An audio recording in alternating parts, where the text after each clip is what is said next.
guys, ganap nga. O, panibagong update na naman to sa nangyari sa amin sa Japan. Ay, Taiwan pala. Nakshuta. Tour nga kami guys ngayong araw at maaga ako nagising dahil ang call time namin ay alas 8 lang ng umaga. O bali, ito nga yung pangalawang araw namin dito sa Taiwan at meron nga kaming in-schedule na pupuntahan ngayong araw. At di maano nung nagising ako, ginayak ko na agad yung mga outfit na susuotin namin ngayong araw at nagpunta na nga ako dito sa banyo. Siyempre, wisik-wisik lang ang gagawin ko kasi mag-alas 8 na, okay, maingay sa tour guide namin na hindi ako naligo. Ligo naman ako kagabi, kaya hindi naman ako mukhang maslam. Kulot nga ako ng buhok, tapos kinuha ko na nga itong bangs na binili ko at balak ko nga maglagay ngayon. Clip nga itong bangs na nabili ko at kakulay naman siya ng buhok ko kaya hindi masyadong halata. Ay Diyos ko, Suraida, katsura na. Try ko muna nga, pero mukhang mali naksuta. Ako mag-makeup, syempre dala-dala ko itong Beauty Derm at naglagay nga muna ako ng toner. Wala na kasi kung ibang skincare na ginamit simula nung lumipat ako dito sa Beauty Derm. Katapos ng toner, naglalagay din ako itong paborito kong serum. Alam nyo, napaka-grabe ng ginanda ng skin ko simula nung gumamit ako ng Beauty Derm products. Ang unang step kasi sa pagiging maganda ay kailangan palong-palo ang skin natin. At yan talaga ang mga sekreto ng Disney Princess. Kaya ito na ang sign para mag-try ka na rin ng Beauty Derm products. Tapos nga ako mag-prep ng skin, sisimulan ko na nga ang pag-makeup dahil anong oras na nga rin to. Hindi ko nga muna ginising si Bebo at hinayaan ko muna siyang matulog dahil marami pa akong gagawin sa buhay ko. Nasa kalagitnaan pa nga lang ako ng pagpa-foundation. Diyos ko, kabilang pisngi pa lang ang nalalagyan ko nang bigla naman lumindol ng sobrang lakas. Talaga namang hindi nakaka-Disney Princess ang pag-iyak ko dyan, naksyuta. Ulitin ko, ito ay late upload lang. Baka akala nyo lumilindol ngayon sa Taiwan. Sobrang late ko nga mag-upload ng Taiwan vlogs ko. Ngayon pa nga lang lumindol dito sa akin.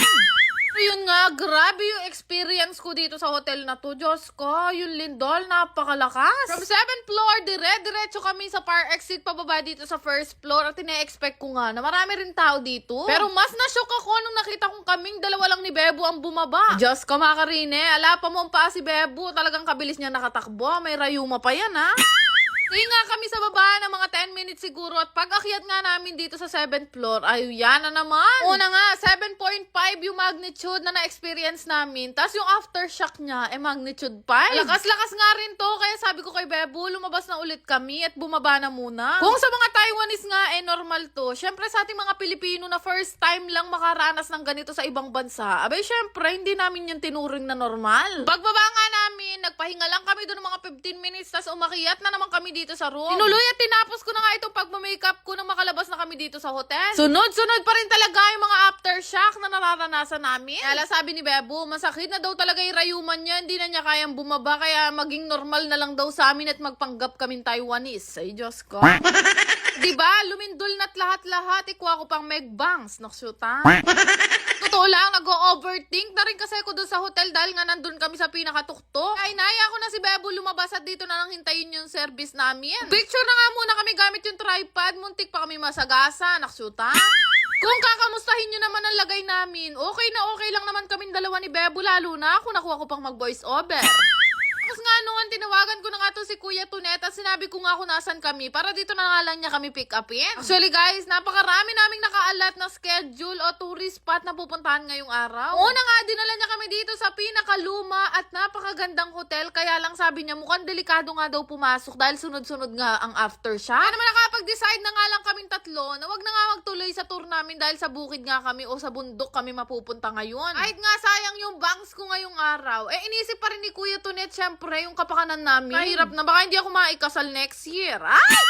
Ay na nga lang muna kami ng lunch sa McDo at after noon, naglakad-lakad nga kami ni Bebo at nakakita nga ako nagtitinda ng mga medyas. Sobrang cute nga nito mga medyas na nakita ko, kaya bumili na ako dito kasi kulang nga yung dala ko. Fairness, mura ang bilihin dito sa Taiwan kumpara sa Thailand. Pagbayad na nga to si Bebo, sabi ko sa kanya, ayoko pang bumalik ng hotel. Kaya naman naganap na lang kami ng barbershop nang malibang kami. Talaga kasing kakarug ko, ayoko talagang bumalik ng hotel. Bakit pag nahihiga ako, gumagalaw yun nasa paligid ko? Naksyuta.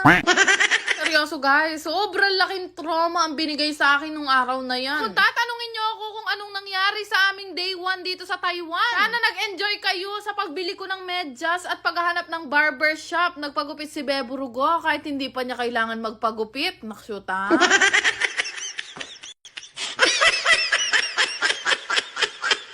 Yan lang naman. Salamat!